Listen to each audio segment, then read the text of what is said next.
The Great Hall of Ara was older than human civilization itself. Its walls were made of living crystal that sang when light touched them.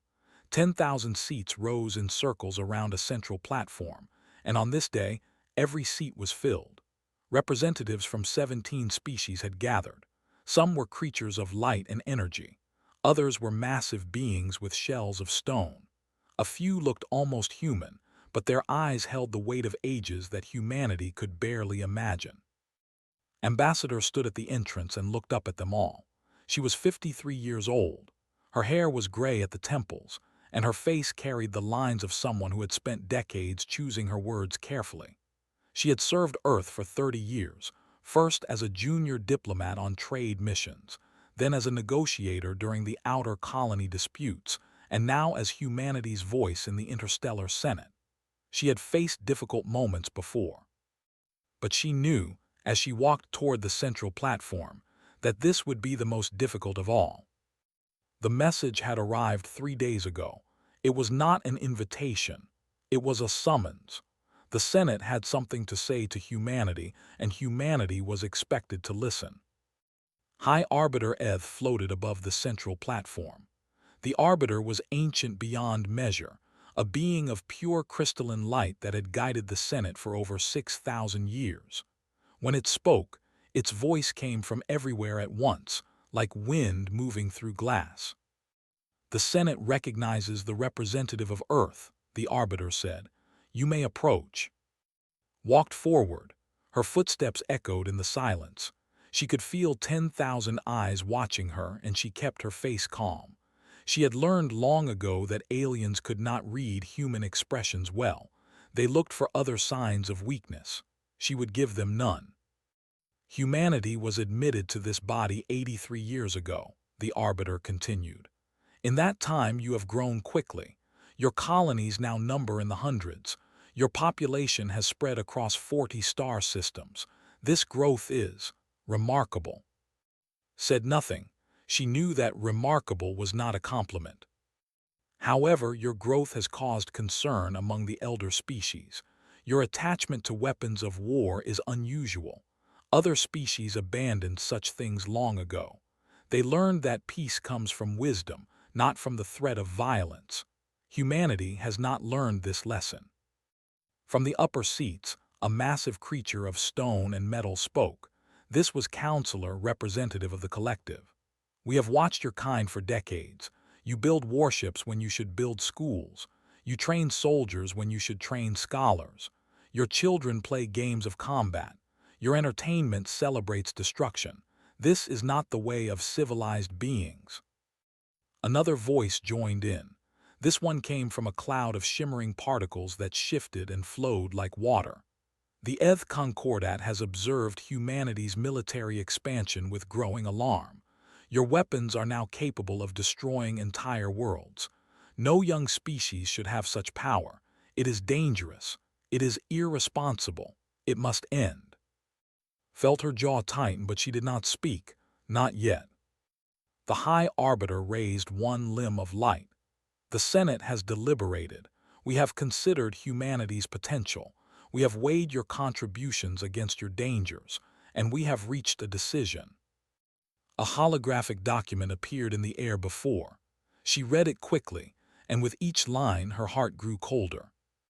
Resolution 7742, the complete disarmament of human space. All warships above corvette class would be surrendered to Senate custody. All orbital defense platforms would be dismantled. Ground-based weapons beyond personal sidearms would be collected and destroyed. A joint Senate peacekeeping fleet would be stationed throughout human territory to ensure compliance and provide protection. Humanity would have one standard year to complete the process. "This is not a negotiation," the Arbiter said. "This is the will of the Senate. Humanity will comply or humanity will face consequences." Looked at the document for a long moment. Around her the representatives waited. Some looked satisfied. Others looked curious. A few, she noticed, looked uncomfortable, as if they were not entirely sure this was the right thing to do. She thought about what she could say. She could argue that humanity had never attacked another species. She could point out that their weapons had only ever been used in self-defense. She could remind the Senate that Earth had asked for nothing except the right to exist in peace. But she knew it would not matter. The decision had been made before she entered the chamber.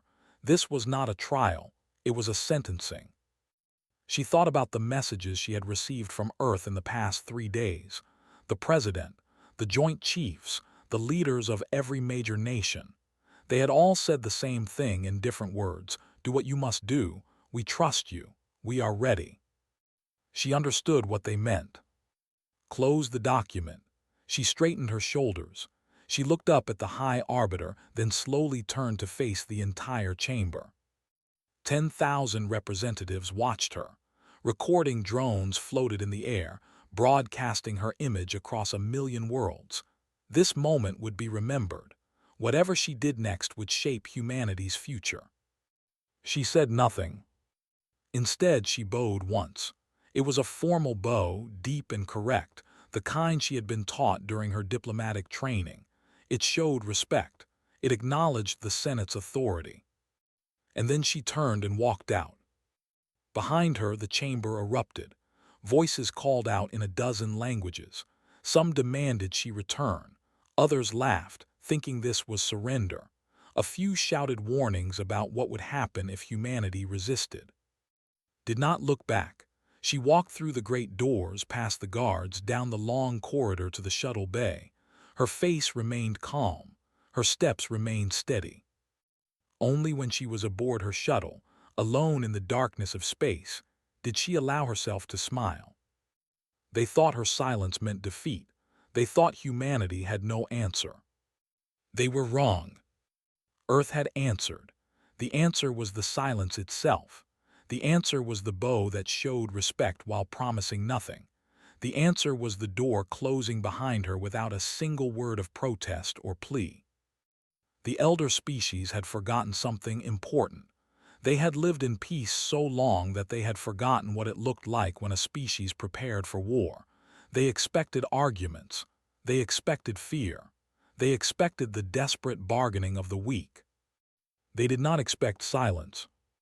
And they did not understand that sometimes the most dangerous answer is no answer at all. Looked out at the stars. Somewhere out there, Earth was waiting. Her people were watching, and they were getting ready. The Senate wanted humanity's weapons. They would learn in time that humanity's greatest weapon had never been their ships or their soldiers. It was their patience. It was their will. And it was their absolute refusal to explain themselves to those who had already decided not to listen. 3 months passed, and the galaxy grew uneasy. Admiral R stood on the bridge of his flagship, the Eternal Vigilance, and stared at the blue and green world before him. Earth, the of humanity. He had studied this species for 20 years, and he still did not understand them. R was tall and thin, with skin like polished silver and eyes that glowed soft blue. His people were among the oldest in the Senate. They had helped build the Galactic Order. They had fought wars when wars still happened, long ago. Now they kept the peace, and they were very good at it. But this mission felt wrong. He had expected resistance. When the peacekeeping fleet arrived at the edge of human space, he had prepared for protests, negotiations, perhaps even a few shots fired by desperate captains. Instead, he found nothing. The border stations were quiet. The patrol ships stayed in dock. Human officials answered his communications with polite voices and empty words. Earth acknowledges the Senate's resolution. That was all they said, again and again, no matter what question he asked. What is your timeline for disarmament? Earth acknowledges the Senate's resolution. Will you resist our inspection teams? Earth acknowledges the Senate's resolution. Do you have any concerns you wish to raise? Earth acknowledges the Senate's resolution. It was like talking to recording, and it made R deeply uncomfortable. The fleet moved through human space slowly, carefully. They passed colonies that should have been busy with activity. Instead, they found silence. Factories that had been producing weapons 3 months ago now sat cold and empty. Shipyards that had been building warships were dark. Even the civilian networks, which usually buzzed with endless human chatter, had gone quiet. At first, the other admirals celebrated. "They are accepting reality," said Admiral of the fleet. "They know they cannot resist us. They are surrendering peacefully." But R was not so sure. He had studied human history. He knew what they had done during their world wars, their cold wars, their countless conflicts. Humans did not surrender quietly. They argued, they fought, they schemed. They found ways to resist even when resistance seemed impossible. This silence was not surrender, it was something else. On the 42nd day, the fleet reached Mars. R led the inspection team personally. They walked through military bases that should have been full of soldiers. They found only empty bunks and clean floors. The weapons lockers were open and empty. The armories had been stripped. "They have already moved everything," said Lieutenant, his youngest analyst. She was clever, perhaps too clever for her own good. But where? "Destroyed, most likely," said Captain. "They are complying with the resolution." "No," shook her head. "I have been studying the shipping records. For the past 3 months there has been a massive increase in cargo traffic throughout human space. Millions of shipments, all civilian, all small, all going to different destinations." R looked at her. "What are they shipping?" "According to the manifests, agricultural equipment, construction materials, consumer goods, medical supplies." She paused. "Everything except weapons." "Then the resolution is working." Maybe, did not sound convinced, but the volume is strange. Why would they need so much construction material? What are they building? R did not have an answer. He filed the question away and continued the inspection. By the 60th day, the fleet reached Luna, Earth's moon. The great orbital shipyards hung in space like sleeping giants. Inside them, row after row of human warships sat cold and dark. Destroyers, cruisers, carriers, battleships, all exactly where the records said they should be. "This is almost too easy," R murmured. "They have accepted their place," said Admiral A over the communication channel. "As all young species must, we should begin the dismantling process." R agreed, but the unease in his chest did not fade. The dismantling began. Human workers assisted, following orders without complaint. They cut apart their own ships with the same empty politeness they had shown throughout the process. When asked questions, they gave the same answer. "Earth acknowledges the Senate's resolution." Continued her research.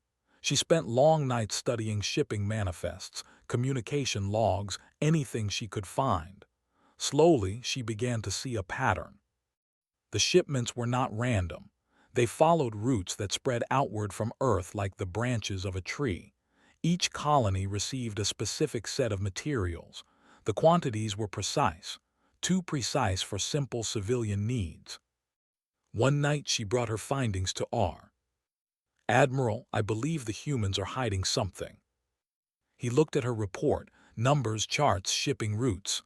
"What am I looking at?" "They are not destroying their weapons. They are distributing them. Or rather, they are distributing the parts needed to build new ones." R frowned. "We have inspected their factories. They are not producing weapons." "Not in the factories, no, but look at these manifests. Power cores, targeting systems, hull plating, shield generators, all classified as civilian equipment, all shipped to different colonies in different combinations." "That proves nothing." "Alone, no, but together," pointed to her chart. "If you combine the shipments to Colony 7 with the shipments to Colony 12 and the shipments to the asteroid stations in between, you have enough material to build a heavy cruiser. Not one that exists in any registry, a new one." R stared at the data. He wanted to dismiss it. He wanted to believe that humans were simply following orders like good, obedient children. But he remembered his history. Humans did not obey, they did not submit, they found ways. "Bring this to the Senate," he he said quietly. They will not believe it. They are too busy celebrating. Then we will make them believe it. But before could respond, an alarm blared across the ship, then another, then a dozen more. R ran to the bridge. Across every screen the same message was repeating. Priority alert. Emergency broadcast. All channels. The Or had returned. And they were hungry. Looked at the screens, then at R. What are the Or? The Admiral's face had gone pale. Impossible. They are extinct. We destroyed them 8,000 years ago. Apparently not. The reports came flooding in. 3 colonies destroyed, 40 billion dead, Senate fleets in full retreat. And somewhere in the darkness of space, Earth remained silent. Watching. Waiting. The Or were nightmares given flesh. Their ships were not built. They were grown. Massive organic structures covered in black chitin with weapons that fired concentrated acid and hulls that healed themselves. They had no diplomats, no negotiators, no mercy. They existed for one purpose only, to consume. 8,000 years ago, the elder species had united against them. The war had lasted 3 centuries and cost trillions of lives. In the end, the Or were driven beyond the galactic rim, into the darkness between galaxies, and the Senate believed them dead. They were wrong. High Arbiter Eth watched the reports from the central chamber on Ara. 3 colonies gone in the first wave, then 5 more in the second. The peacekeeping fleet, designed for police actions and minor conflicts, shattered against the Or advanced like ice against stone. The elder species had forgotten how to fight. They had spent perfecting peace. Their weapons were elegant but weak. Their tactics were theoretical, learned from books rather than blood. When the Or descended on their worlds, they found prey that had forgotten it was prey. The Senate chamber was in chaos. Representatives screamed at each other. Some demanded retreat. Others demanded negotiation. A few simply fled. "We must ask the humans for help," said Counselor of the Collective. His stone body was cracked with fear. "Their weapons are still in the shipyards. We can return them. We can arm them again." "They will never agree," said another voice. "We tried to destroy their military. Why would they help us now?" "Because if they do not, the Or will eventually reach Earth as well. They cannot hide from this threat." High Arbiter Eth listened to the arguments. Then, with great reluctance, the Arbiter composed a message to Earth. "We require assistance. The resolution for disarmament may be postponed. We authorize the restoration of human military forces. In exchange, we ask only that you stand with us against this ancient enemy. The galaxy needs humanity. Please respond." The message traveled across the stars at the speed of light. It reached Earth in a matter of hours. The entire Senate waited for the reply. It came quickly, a single word broadcast on all frequencies. "No." The chamber fell silent. "No," Counselor's voice cracked. "What do they mean, no?" Ambassador was not present to answer. No human representative was. Earth had recalled all its diplomats 3 days before the Or attack, as if they had known what was coming. The Arbiter sent another message. "We do not understand. The Or threaten all life in the galaxy. Surely humanity cannot stand aside while billions die." The reply was the same: "No. We will grant you full Senate membership, voting rights, a seat on the Security Council, whatever you want." "No. We apologize for the disarmament resolution. We were wrong. Please help us." Silence. Then, finally, a longer message. It was not from any government official. It was from a civilian news broadcast, meant for internal human consumption but deliberately transmitted on open channels. "The Interstellar Senate has asked for our help against the Or. They want us to send our ships to fight their war. They want us to send our soldiers to die for the same species who tried to take away our ability to defend ourselves. They want us to be their protectors now that their peace has failed." The broadcast paused. The answer is no. We will not fight for those who would have left us helpless. We will not bleed for those who thought our blood was too dangerous.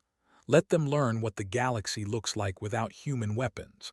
Let them understand what happens when the violent species is not there to save them. The broadcast ended. In the Senate chamber there was despair. Some representatives wept, others raged. A few began making plans to flee to the farthest edges of the galaxy, hopping the or would not follow. But the or did follow, they always followed. For 3 weeks the elder species fought alone. Their fleets fell one by one. Their colonies burned. Their populations died in numbers too large to count. The or consumed everything in their path, growing stronger with each world they devoured. Then, on the 22nd day, something changed. Our fleet was approaching the colony world of Minor. It was a small Eth settlement, home to 4 billion souls. They had no defenses. Their guardians had already been destroyed. The people gathered in their temples to pray for a miracle. The miracle came. It did not look like a rescue fleet. It looked like a cloud of civilian ships. Freighters, cargo haulers, mining vessels. They emerged from faster-than-light travel in a ragged formation, their hulls scratched and worn. The or ignored them. Civilian ships were not threats, they were food. Then the freighters opened. From their cargo holds came weapons platforms that had been hidden for months. From their engine sections emerged weapon systems that had been installed in secret. Mining ships dropped their drilling equipment and revealed heavy cruisers built inside hollow shells. Cargo haulers split apart to become carrier groups, launching fighters that had been stored in pieces and assembled in the darkness of space.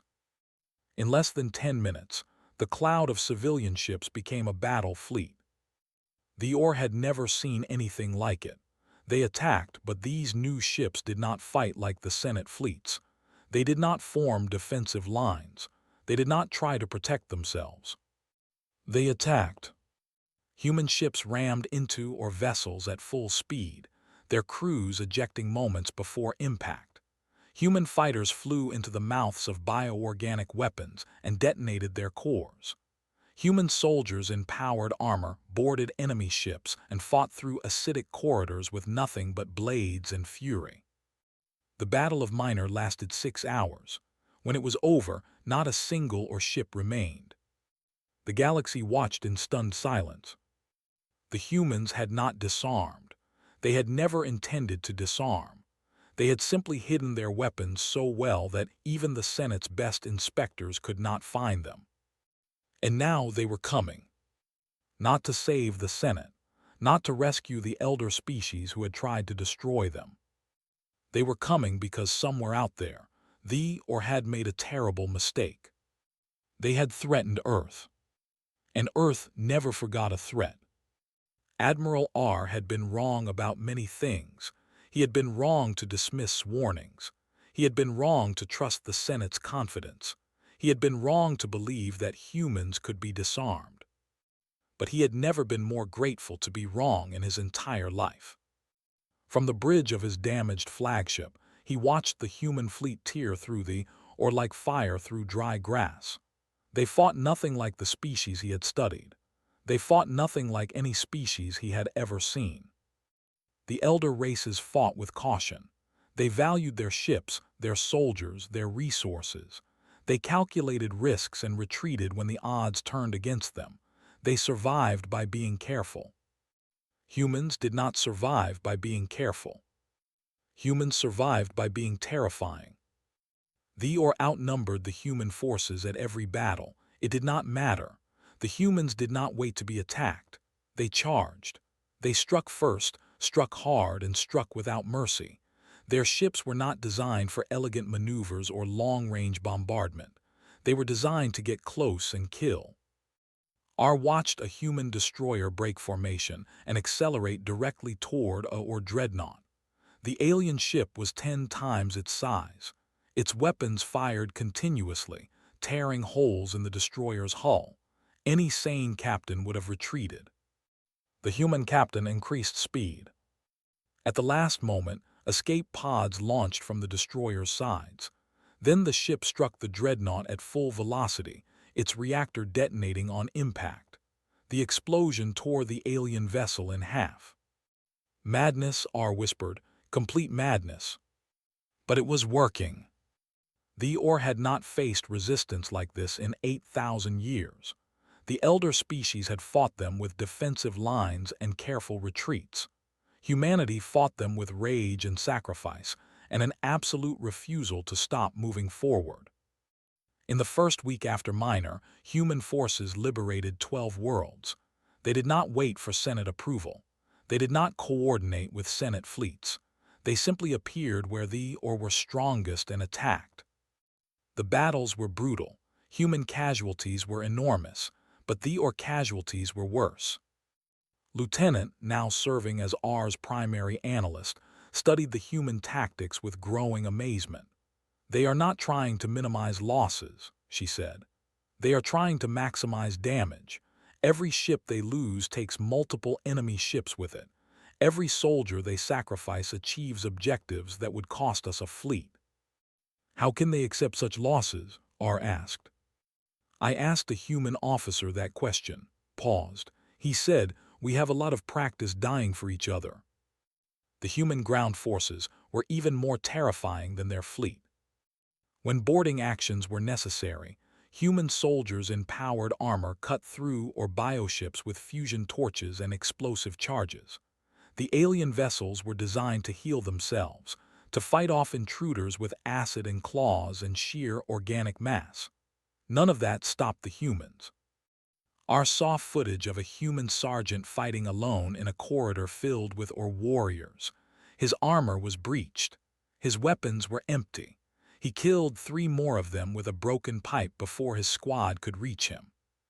He survived, barely, and when he woke in the medical bay, his first question was, when can I go back? This was what the Senate had tried to disarm. This was what they had called dangerous and uncivilized. This was the species they had looked down upon for 83 years. R understood now why humanity had not argued with the disarmament resolution. Arguments were for those who needed to convince others. Humanity did not need to convince anyone of anything. They simply needed to wait until the galaxy remembered why weapons existed. By the 6th week, the Or offensive had broken. Their hive fleets, once unstoppable, were scattered and bleeding. Human forces did not give them time to regroup. They pursued. They hunted. They found ships hiding in asteroid fields and nebulae and the cold spaces between stars, and they destroyed them all. By the 3rd month, the Or were in full retreat. They fled toward the galactic rim, toward the darkness from which they had emerged.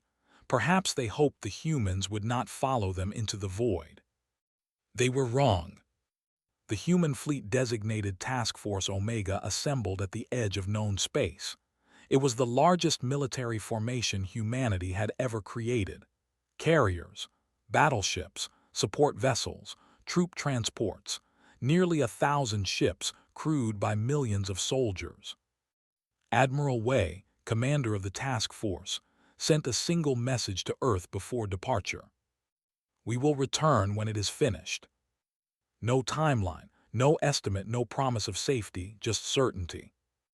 The task force vanished into the darkness beyond the rim. For 3 months, there was no communication. The Senate waited. The elder species waited.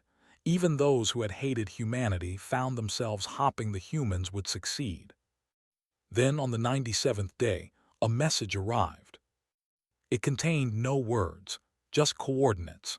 And when Senate observation ships traveled to those coordinates, they found the remains of the Or. It was a massive organic structure, larger than most planets, floating in the void between galaxies. It had been the heart of the Or civilization, the spawning ground for all their fleets, the source of their endless hunger. Now it was dead, burned, shattered. Human ships floated around it, their weapons still warm. Task Force Omega had lost over 400 vessels. Hundreds of thousands of human soldiers had died in the final assault. They had fought through nightmares made flesh to reach the heart of the enemy, and they had burned it to ash. Admiral Wei sent a final transmission to the galaxy. "The or will not return. The threat is ended. Our dead will be remembered."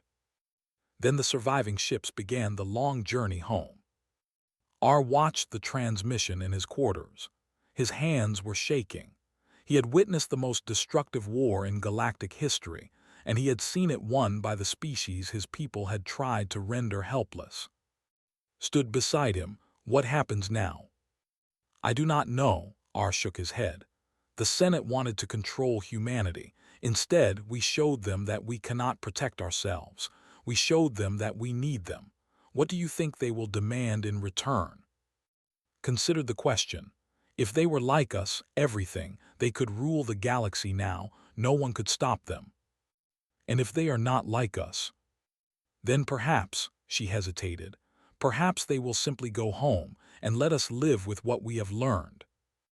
R hoped she was right, but he also knew that hope was no longer enough. The galaxy had changed. Humanity had changed it. And nothing would ever be the same. 1 year after the fall of the Interstellar Senate gathered once more on Ara.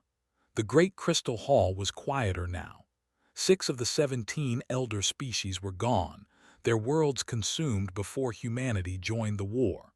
The survivors sat in their ancient seats and waited. Ambassador walked toward the central platform. She was older now. The war had aged her as it had aged everyone, but her steps were steady and her eyes were clear. She stood in the same spot where she had received the disarmament decree 2 years ago. The same recording drones floated in the air. The same representatives watched from above. High Arbiter Eth spoke first. The Arbiter's light seemed dimmer than before, as if the weight of recent events had drained something essential from the ancient being. "The Interstellar Senate welcomes the representative of Earth. We gather today to acknowledge what has occurred and to discuss the future of our galactic community." Nodded but did not speak. The Arbiter continued. "We recognize that humanity has saved countless lives through your actions against we recognize that our resolution to disarm your species was mistaken. We offer our formal apologies for the distrust we showed." From the upper seats, Counselor spoke. His stone body had been repaired, but cracks still showed. "We propose to grant humanity full membership in the Senate, voting rights on all matters, a permanent seat on the Security Council. You have earned this through sacrifice and valor." Other representatives voiced their agreement. They spoke of partnership, of gratitude, of new beginnings. They offered trade agreements and technology exchanges and promises of eternal friendship. Listened to all of it, her face revealed nothing. When the voices finally fell silent, she took a slow breath. 83 years ago, she said, humanity was admitted to this body. We were excited. We had reached the stars. We had found other life in the universe. We thought we were joining a community of equals. She paused. "We were wrong. You called us promising but primitive. You assigned us to something called the developmental species category. You gave us an observer seat with no voting rights. You told us we would earn full membership when we learned to be civilized." Her voice remained calm, but there was iron beneath the surface. "For 83 years we did everything you asked. We followed your rules. We respected your customs. We asked politely for the rights you us. And how did you respond? You tried to take away our weapons, not because we had used them wrongly, not because we had threatened anyone, but because you were afraid of what we might do. You judged us for crimes we had not committed." The chamber was absolutely silent. "When the came, you asked for our help. We said no. And you were shocked. You thought we would fight for you despite everything you had done. You thought we would forget how you treated us because the threat was large enough." Shook her head. "We did not forget. We never forgot. But we also did not abandon you. We fought. Not for the Senate. Not for your approval. We fought because the would have come for us eventually. We fought because they were a threat to all life, including our own. We fought because that is what we do." She looked directly at the High Arbiter. You want to give us a seat on the Security Council now. You want to make us partners. You want to pretend that the last 83 years did not happen. The Arbiter shifted uncomfortably. We hope that we can move forward together. Move forward, repeated the words slowly.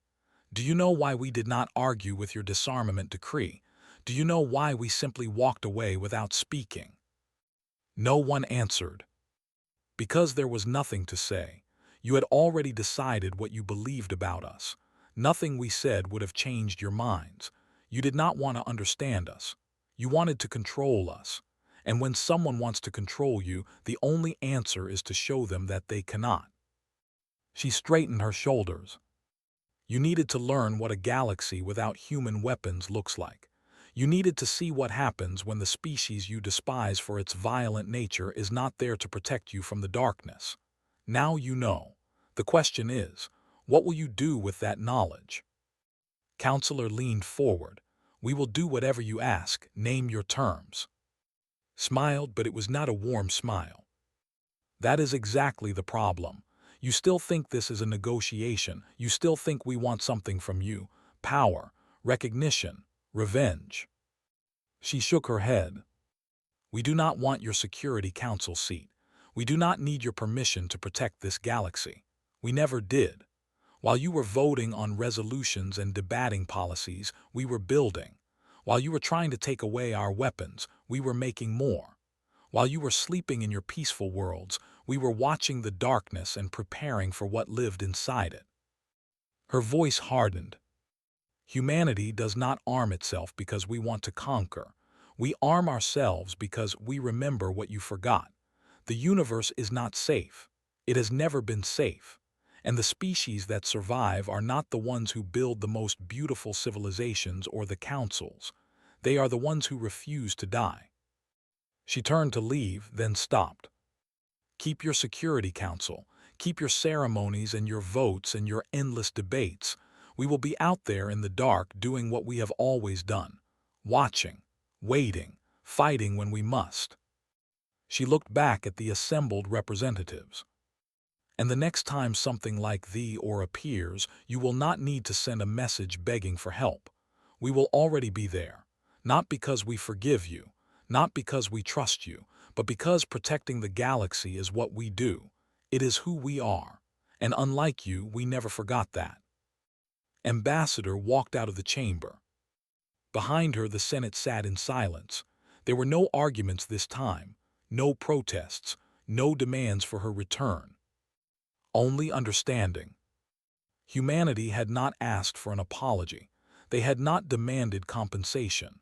They had not seized power or exacted revenge. They had simply told the truth.